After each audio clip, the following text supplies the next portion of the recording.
The morning sun cast long shadows across the ruins of New Geneva as Commander Sarah Chen walked through what had once been humanity's greatest diplomatic achievement. Twisted metal and shattered glass crunched beneath her boots, each step a reminder of the betrayal that had changed everything. 3 months ago, this building had housed the Galactic Peace Summit, where humanity had extended their hand in friendship to the stars. Today, it served as a monument to their naivety. Sarah paused before a broken statue of unity, its bronze figures representing the 12 species that had formed the Galactic Confederation. The human figure stood in the center, arms outstretched in welcome, while alien forms gathered around it in supposed harmony. She remembered the day it was unveiled, how proud they had all been, how foolish they had been. The communicator on her wrist buzzed with an incoming message from Admiral Rodriguez aboard the UES Retribution, humanity's newest and most advanced warship. The transmission crackled with static from the ongoing electromagnetic interference that plagued Earth's atmosphere since the orbital bombardment. "Commander Chen, we've received another transmission from the Zephyrian fleet." Rodriguez's voice carried a mixture of exhaustion and barely contained rage. "They're requesting immediate negotiations. They claim they want to discuss terms." Sarah's jaw tightened. The Zephyrians, with their crystalline bodies and melodious voices, had been humanity's closest allies in the Confederation. They had shared technology, culture, and even established joint colonies on the outer rim worlds. When the other species had grown fearful of humanity's rapid expansion and technological adaptation, it was the Zephyrians who had spoken in their defense during the emergency sessions, until they hadn't. The betrayal still burned in Sarah's memory like acid. The secret vote, conducted while human representatives were attending what they believed was a routine trade discussion. 11 species had voted unanimously to classify humanity as a galactic threat, requiring immediate containment or elimination. The Zephyrians had cast the deciding vote, their beautiful voices singing humanity's death warrant in perfect harmony. "What are they offering this time?" Sarah asked, though she already knew it would be meaningless. The aliens had made their choice when they had launched their coordinated attack on human colonies across the galaxy. "Standard diplomatic immunity for their negotiators, neutral territory for discussions, the usual protocol," Rodriguez replied. "They're also claiming they have new intelligence about the other species' plans. They say they want to help us." Sarah laughed, but there was no humor in the sound. Help them? Where had this desire to help been when human children were dying on Kepler 442b as mantrid acid ships dissolved their schools? Where was this cooperation when families were fleeing the ice world of Proxima 7 as Thermac flame raiders turned their settlements into funeral pyres? The humans had tried diplomacy first, of course. Even after the attacks began, even as their colonies burned, humanity's leadership had attempted to open communication channels. They had offered concessions, territorial withdrawals, technology-sharing agreements, anything to stop the bloodshed. The response had been swift and brutal. More attacks, more civilian casualties, more worlds rendered uninhabitable. It was only when the alien armada had reached Earth's solar system that humanity's patience had finally snapped. The moment when those same melodious Zephyrian voices had transmitted their ultimatum demanding humanity's complete surrender and species-wide relocation to designated reservation worlds, something fundamental had changed in the human psyche. Sarah remembered watching the broadcast from the alien fleet, transmitted on all frequencies so that every human alive would hear it. The Zephyrian ambassador, Crystal Song of Dawn, had appeared on screens across the planet, her translucent form shimmering with false compassion as she explained how humanity would be safely contained for the good of galactic civilization. The silence that had followed across human space had been deafening.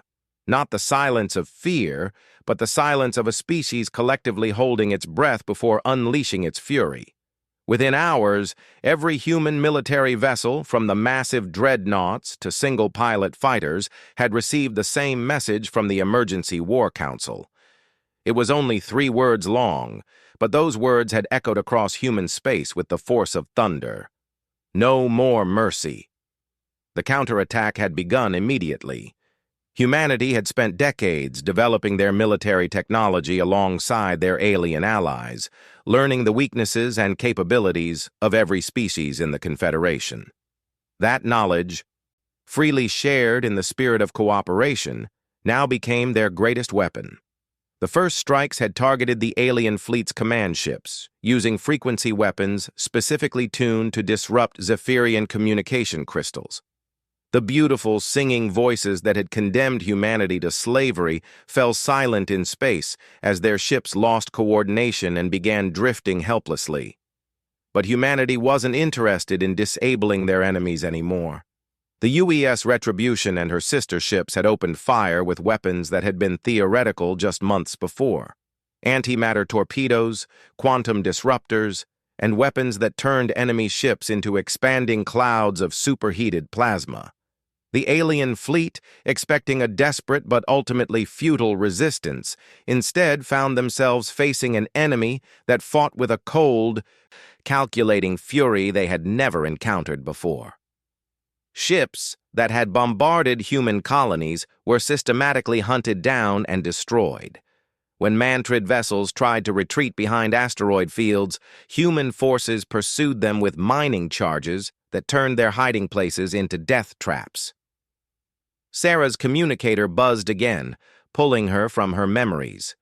This time it was Dr. Marcus Webb, the xenobiologist who had once advocated for peaceful coexistence and now served as the military's chief intelligence analyst on alien psychology.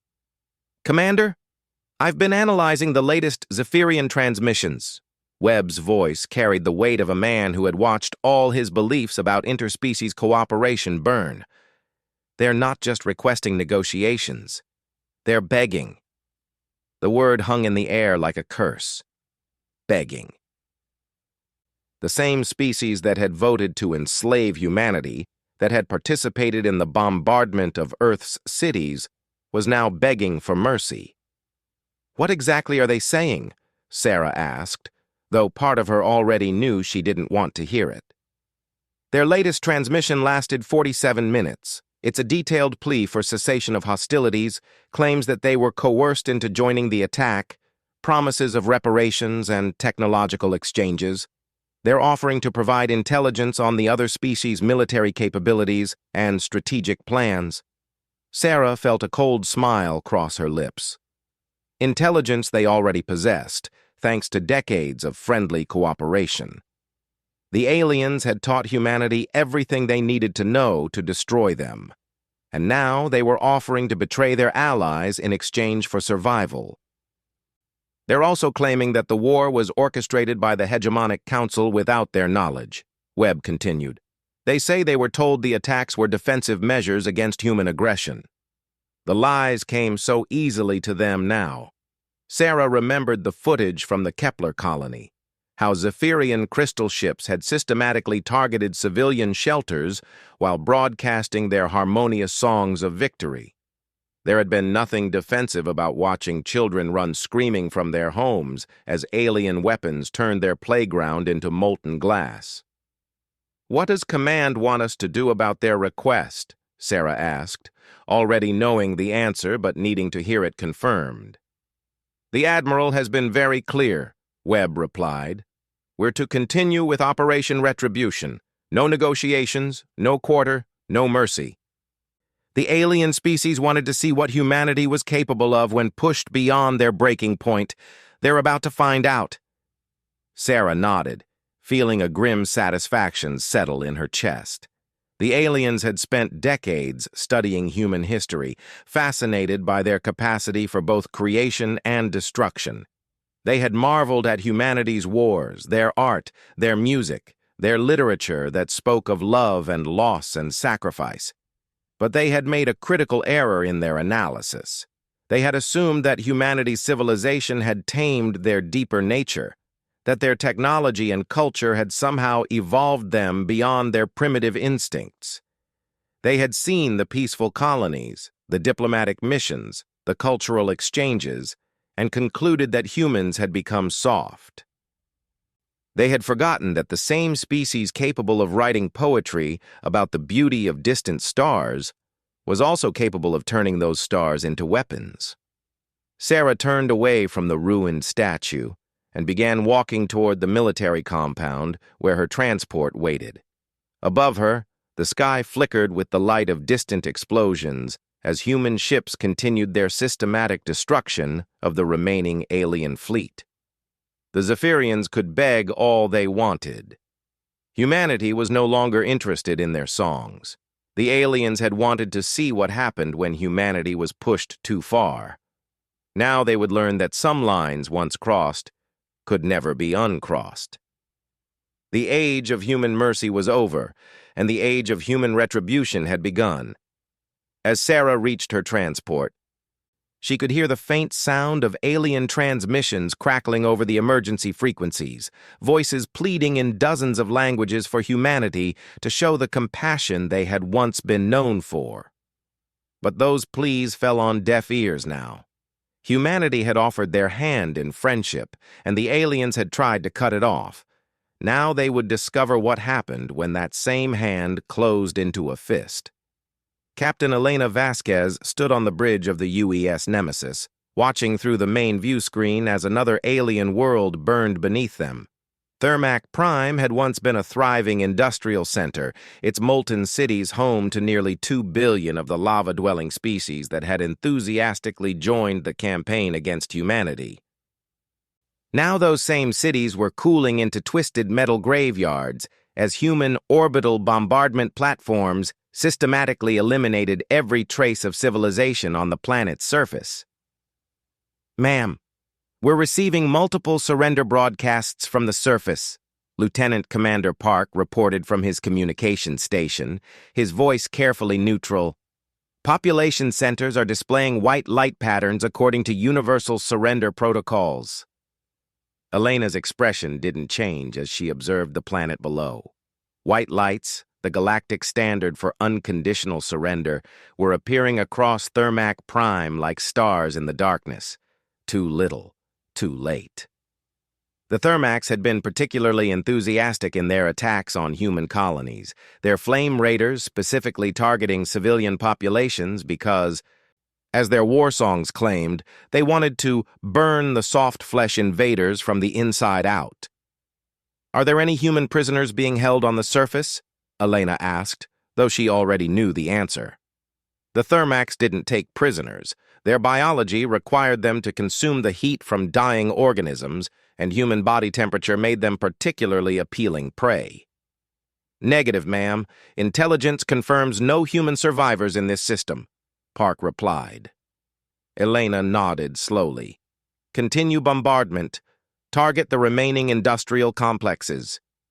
She could feel the tension on the bridge, the way her crew moved with mechanical precision while carefully avoiding looking directly at the planet below. Most of them had joined the fleet believing they would be fighting a defensive war, protecting human colonies from alien aggression. They hadn't expected to be systematically sterilizing entire worlds, but that had been before they learned about the feast camps. The discovery had come 3 weeks into the human counteroffensive, when scout ships had finally reached the Rigel system, where human colonists had been relocated for their safety, according to Confederation broadcasts. Instead of refugee camps, they had found something that would haunt humanity's collective memory forever. Elena still remembered the reports that had flooded in from the rescue teams. Thousands of human prisoners kept in conditions that violated every conceivable standard of civilized behavior. The Mantrid had been using human children as test subjects for their biological weapons, documenting how various toxins affected human physiology. The Krillian had been harvesting human organs for their black market trade in exotic biologics, keeping their victims alive and conscious throughout the procedures. But it was the Thermacs who had provided the detail that had finally shattered humanity's restraint. They had been using human prisoners as living furnaces, slowly draining their body heat while keeping them alive for as long as possible to maximize the energy extraction. The rescue teams had found dozens of humans reduced to frozen husks, their life force consumed to power Thermac industrial equipment. When those reports had reached Earth, something fundamental had broken in the human command structure. The War Council had met for exactly 17 minutes before issuing their unanimous decision. Total war. No mercy. No prisoners. Captain, we're receiving a priority transmission from Admiral Rodriguez, Park announced, his voice cutting through Elena's dark thoughts. Put him through. Admiral Rodriguez's face appeared on the main screen, his features drawn with exhaustion, but his eyes burning with cold determination. Behind him, Elena could see the bridge of the UES Retribution, where teams of analysts were coordinating the systematic destruction of alien civilization across 12 star systems. Elena, I need a status report on the Thermac system, Rodriguez said without preamble. Planetary bombardment is proceeding on schedule, sir. Military installations eliminated. Industrial capacity reduced by 87% and falling. Civilian infrastructure is being systematically destroyed according to Protocol 7. Protocol 7. Even saying the words felt strange. 6 months ago, such a protocol hadn't existed in human military doctrine. The idea of deliberately targeting civilian populations had been unthinkable, a line that humanity had sworn never to cross. But the aliens had crossed that line first, and now humanity was responding in kind. What about their surrender broadcasts? Rodriguez asked. Ongoing, sir. They're transmitting on all frequencies now, claiming they want to negotiate reparations and offering to provide intelligence on other Confederation species. Rodriguez's expression hardened. Intelligence we already possess, thanks to their own arrogance. What else?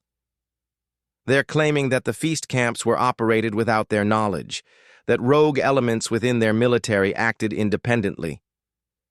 They're offering to hand over the responsible parties for human justice. Elena watched Rodriguez's face carefully as he processed this information. She had known the Admiral for 15 years, had served under him since she was a young lieutenant, and she had never seen him look so utterly cold. Rogue elements, Rodriguez repeated, his voice flat. Captain, are you familiar with the Thermac military structure? Yes, sir. Collective leadership through heat councils. Every major decision requires consensus from at least 60% of their warrior caste. Exactly. There are no rogue elements in Thermac society. Every atrocity committed in those camps was approved by their entire command structure. Rodriguez paused, his eyes focusing on something beyond the screen. Continue bombardment until the planet is uninhabitable. Then move to the next system on your list. Elena felt her chest tighten. Sir, that's 11 more inhabited worlds in this sector alone. I'm aware of the numbers, Captain. Rodriguez's voice carried the weight of a man who had counted every alien world they were about to destroy. Each one of those worlds voted to participate in the feast camps. Each one of them sent ships to bombard our colonies. Each one of them celebrated when they thought they had finally found a way to eliminate humanity from the galaxy. The connection fell silent for a moment, and Elena could hear the distant rumble of the ship's weapons as they continued their systematic destruction of Thermac Prime. Through the view screen, she watched as another major city collapsed into cooling rubble, its molten spires flickering out like dying candles. Elena, Rodriguez continued, his voice softer now but no less determined, I know this isn't what we signed up for. I know this isn't the kind of war we ever wanted to fight. But they didn't give us a choice. He was right, and Elena knew it. Humanity had tried every alternative. Diplomatic protests had been ignored. Economic sanctions had been laughed at. Defensive positions had been overrun. Offers of negotiation had been answered with increased attacks on civilian targets. It was only when human intelligence had intercepted Confederation communications discussing the final solution to the human problem that the true scope of alien intentions had become clear. They hadn't just wanted to defeat humanity, they had wanted to eliminate them entirely. Every man, woman, and child was to be either killed outright or processed through the feast camps until the human species was extinct. "Sir," Elena said quietly, "what happens when we're done? When every alien world that participated in this war has been neutralized?" Rodriguez was quiet for a long moment, and Elena could see the burden of command weighing heavily on his shoulders. When he finally spoke, his voice carried a sadness that all their victories couldn't erase. "Then we rebuild, Elena. We take the time to mourn what we've lost and what we've been forced to become. We remember the children who died in the feast camps and the colonists who were murdered for the crime of being human. We remember that we didn't choose this path, but we followed it because it was the only one left to us." The transmission ended, leaving Elena alone with her thoughts and the continuing destruction below. Through the communications station, she could hear the alien surrender broadcasts growing more desperate, their offers becoming increasingly frantic as they realized that humanity was no longer interested in negotiation. The Thermax were offering to rebuild human colonies at their own expense. They were promising to serve as protectorates under human administration. They were even offering to submit to genetic modification that would make them physically incapable of harming human beings. But humanity had moved beyond such considerations. The Confederation species had spent months carefully orchestrating the systematic murder of human civilians, and they had done so with the full knowledge that they were committing genocide. They had celebrated their victories, composed songs about the elimination of the soft flesh plague, and planned for a galaxy free of human contamination. Now they were discovering that humanity's reputation for mercy had been earned through choice, not weakness, and that choice was no longer being offered. Elena turned from the view screen and walked to her ready room, leaving her officers to oversee the final phases of Thermac Prime's destruction. In her private quarters, she kept a small memorial wall with pictures of the human colonies that had been lost. Images of smiling families and children playing in alien sunlight, all of them now reduced to ash and memory. She paused before one picture in particular, a group photo from the colony on New Harmony. Her younger brother David had been stationed there as an agricultural specialist, working to develop crops that could grow in alien soil. His last transmission had been a cheerful message about his daughter's birthday party, how excited little Amy had been to turn 6 years old in a real alien garden. The rescue teams had found David and Amy's remains in a Mantrid testing facility, their bodies bearing the evidence of systematic torture and experimentation. The Mantrid had kept detailed records of their procedures, documenting how human children responded to various biological agents and surgical techniques. Elena closed her eyes and tried to push away the memory of those reports, but it was impossible. Every human in the fleet carried similar memories now, similar losses that drove them forward, even when their conscience tried to hold them back. They had all lost someone in the feast camps. All carried personal reasons for continuing this terrible war until its bitter end. Outside her ready room, she could hear the ship's weapons cycling for another bombardment run. Soon, Thermac Prime would be nothing more than a cooling ball of rock, and the UES Nemesis would move on to the next system on their list. The aliens could continue begging for mercy all they wanted. Humanity was no longer listening. Admiral Marcus Rodriguez stood alone in the observation deck of the UES Retribution, staring out at the massive fleet assembled before him. 237 human warships, representing every vessel that had survived the initial alien assault, now hung in space like a constellation of vengeance. Beyond them, barely visible against the star field, lay the homeworld of the Galactic Confederation itself. Nexus Prime, the crown jewel of alien civilization, orbited its blue star in perfect harmony with 7 massive space stations that had served as the seat of galactic government for over 3,000 years. From this world, the decision had been made to eliminate humanity. In the crystal spires that pierced its violet atmosphere, the vote had been cast that condemned an entire species to extinction. Rodriguez's personal communicator chimed softly, and he activated it without taking his eyes off the planet below. The face of Secretary General Morrison appeared in the holographic display, calling from the emergency bunkers beneath New Geneva, where humanity's political leadership had been coordinating the war effort. "Admiral, we've received word from the Confederation Council," Morrison said, her voice heavy with exhaustion.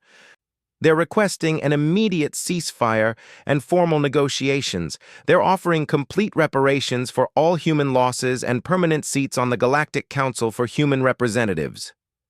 Rodriguez almost smiled at the irony. 6 months ago, humanity would have been ecstatic at such an offer. Membership in the Galactic Council had been their ultimate diplomatic goal, the dream that had driven their peaceful expansion into alien space. Now it felt like an insult. "What else are they offering?" Rodriguez asked, though he suspected he already knew. "Full technological exchange, including their most advanced weapons and propulsion systems. Establishment of human administrative zones throughout Confederation space. And," Morrison paused as if struggling with the words, "they're offering to hand over every individual who participated in planning or executing attacks on human civilians." Rodriguez finally turned away from the viewport, focusing his attention on the Secretary General's tired face. Morrison had aged years in the past months, the burden of overseeing humanity's transformation from peaceful explorers to galactic exterminators weighing heavily on her shoulders. "How many individuals are we talking about?" Rodriguez asked. "According to their records, approximately 47 million across all participating species. Military commanders, political leaders, industrial coordinators, even civilian contractors who provided logistics support for the feast camps. 47 million. Rodriguez considered the number, thinking about the scale of coordination that must have been required to plan and execute the systematic murder of human colonies. The aliens hadn't just made a military decision, they had committed every aspect of their society to the task of eliminating humanity.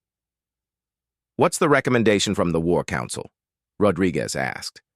Morrison's expression grew even more somber. "Unanimous rejection of all terms. The Council's position is that the Confederation had their opportunity for negotiation when we offered it 6 months ago. They chose war instead." Rodriguez nodded slowly. He had expected as much. The War Council had been transformed by the discoveries in the feast camps, just as the rest of humanity had been. The men and women who had once advocated for peaceful solutions now spoke only in terms of total victory or complete extinction. "Admiral," Morrison continued, "I need to ask you directly, are you prepared to carry out the final phase of Operation Retribution?" The final phase. Rodriguez had been dreading this moment since the operation had been conceived. Everything up to this point had been targeted strikes against military installations and government centers. The destruction had been terrible, but focused on those directly responsible for the war. But Nexus Prime was different.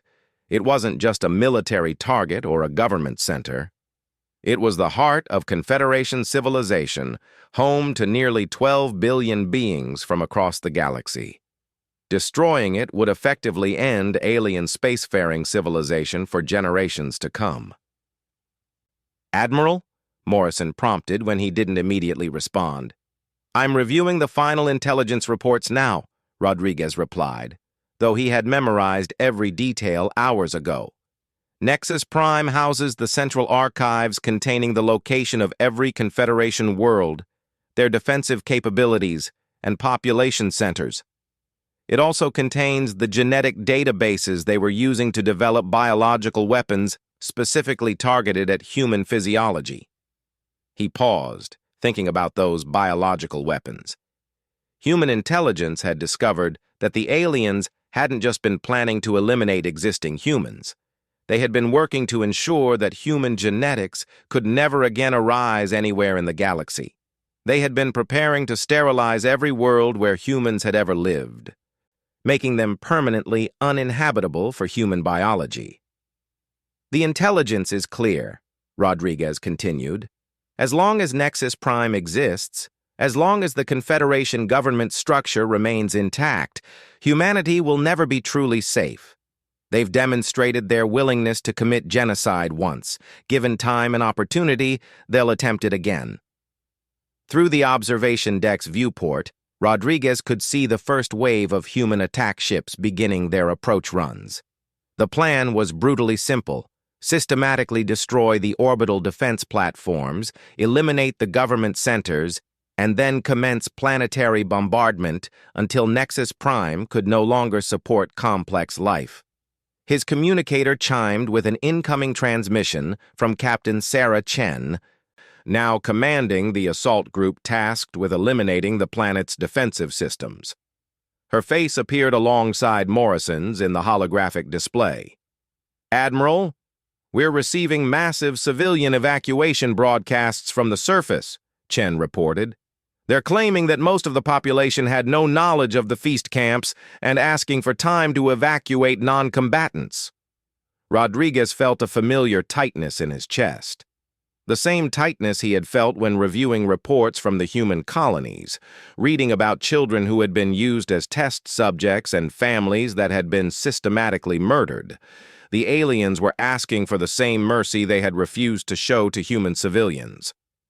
"Captain, what's the status of our own civilian evacuation efforts?" Rodriguez asked, though he knew the answer would be painful. Chen's expression hardened. "All human colonies in Confederation space have been completely eliminated. Total civilian casualties are estimated at 47 million, matching almost exactly the number of alien officials they're now offering to surrender." The symmetry was likely intentional. 47 million human civilians murdered, 47 million alien officials offered as compensation. As if the mathematics of genocide could be balanced with simple arithmetic. "Sir," Chen continued, "I need to inform you that we're also receiving direct appeals from individual alien families. They're transmitting personal messages asking for mercy, claiming they were not involved in military decisions." Rodriguez closed his eyes briefly, thinking about the human families who had made similar appeals as alien ships approached their colonies. Those pleas had been met with systematic bombardment and biological weapons. Human children had died screaming in agony as mantrid toxins dissolved their nervous systems, while Confederation officers documented their suffering for scientific study. "Captain Chen, Admiral Rodriguez," Morrison's voice cut through the silence. "I need to inform you that we're receiving communication requests from neutral species outside the Confederation. The Altarian Republic and the Free Traders Coalition are both offering to mediate negotiations." Rodriguez almost laughed at the absurdity. Where had these neutral species been when human colonies were being exterminated? Where was their offer of mediation when the feast camps were being established? "The neutral species had 6 months to intervene," Rodriguez replied coldly. "They watched in silence while humanity was targeted for genocide. Their sudden interest in diplomacy is noted and rejected." Through the viewport, he could see the first explosions beginning to bloom around Nexus Prime's orbital defense platforms. Human weapons, improved by months of combat experience and fueled by absolute determination, were systematically dismantling the greatest military fortification in alien space. "Admiral," Chen's voice came through the communicator again, "the alien evacuation broadcasts are becoming more desperate. They're offering to relocate their entire population to designated worlds where they can be monitored by human forces. They're even offering to accept genetic modifications that would make them biologically incapable of space travel." The offers were growing increasingly desperate, but Rodriguez found himself unmoved. The aliens were offering to become prisoners in their own solar systems, to accept biological modifications that would permanently end their spacefaring civilization. They were offering to destroy themselves slowly rather than face immediate destruction. But humanity was no longer interested in slow solutions. Secretary General Morrison, Rodriguez said quietly, I need you to understand something. The decision we make here will define humanity for the next 1,000 years. If we accept their surrender now, if we allow the Confederation government to survive in any form, we'll be telling the galaxy that there are acceptable levels of human casualties for alien political goals. Morrison nodded slowly. And if we proceed with planetary bombardment? Then we'll be telling the galaxy that humanity is no longer a species that can be safely attacked, that any attempt at human genocide will result in the complete extinction of the aggressing civilization. The observation deck fell silent, except for the distant vibration of the ship's weapons systems charging for bombardment. Outside, human ships continued their systematic destruction of alien defenses, each explosion a response to months of accumulated grief and rage. Rodriguez thought about the children of New Harmony, about the families on Kepler 442b, about the 47 million human civilians who had died screaming in alien laboratories. He thought about the careful planning that had gone into the feast camps, the systematic way the aliens had documented human suffering, the celebration songs they had composed about eliminating the soft flesh plague. Captain Chen, he said finally, proceed with planetary bombardment. Target all population centers and industrial facilities. Continue until the planet is uninhabitable. Understood, sir, Chen replied, her voice steady despite the magnitude of what she was being ordered to do.